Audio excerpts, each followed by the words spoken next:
Hey, sorry about that. My last video got cut off, but we're going to be working through these exercises together to make sure we all feel really good with this process. So we have 15.5 minus 6 9/10. I notice right off the bat I do not have common denominators, but I need them, so I'm going to go ahead and set up a fraction flag. So I'm multiplying, let's see, tenths would be my lowest common denominator, so I'm multiplying by 5/5.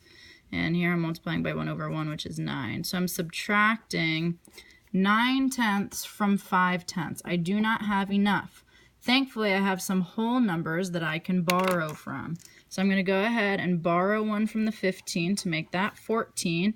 And when I bring my one thing over, I'm going to drop it down as 10/10, because again, 1 is equal to 10/10, and that is the most useful for me at the moment. So this now has become 15/10 minus 9/10, which we now can complete. We can take 9/10 from 15/10, and we get a difference of 6/10.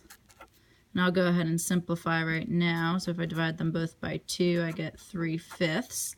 So my fraction piece is going to come on over here. So that's 3/5. 14 minus 6 gives me a difference of 8. And that is my final answer.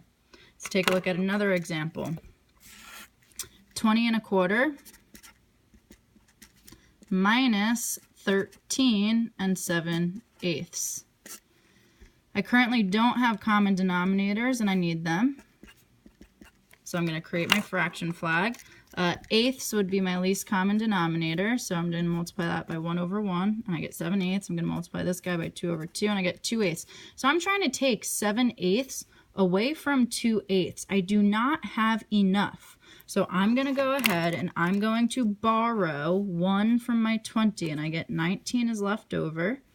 And when I bring my one whole thing over, I'm going to drop it down in the form of 8/8, because those are indeed equivalent.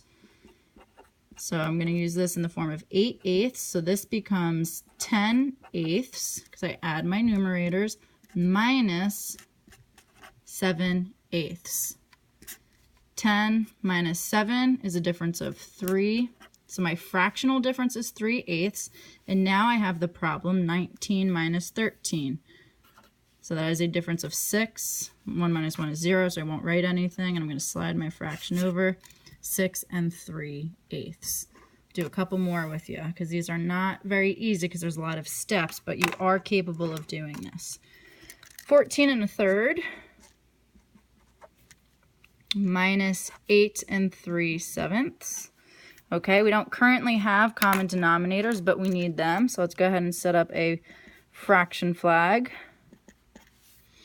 Our lowest common denominator would be 21. So I'm going to multiply this by 3/3 and this by 7/7, and I get 7/21 minus 9/21. I don't have enough 21sts up top to be able to take away 9 of them, so let's go ahead and borrow. We're going to regroup. I'm going to take 1 from the 14, that becomes 13, and when I bring my one thing over, I'm going to bring that one thing over in the form of 21/21, because those are equivalent, and that will be the most useful for me as I'm dealing with 21sts. So this now has become 28/21 minus 9/21.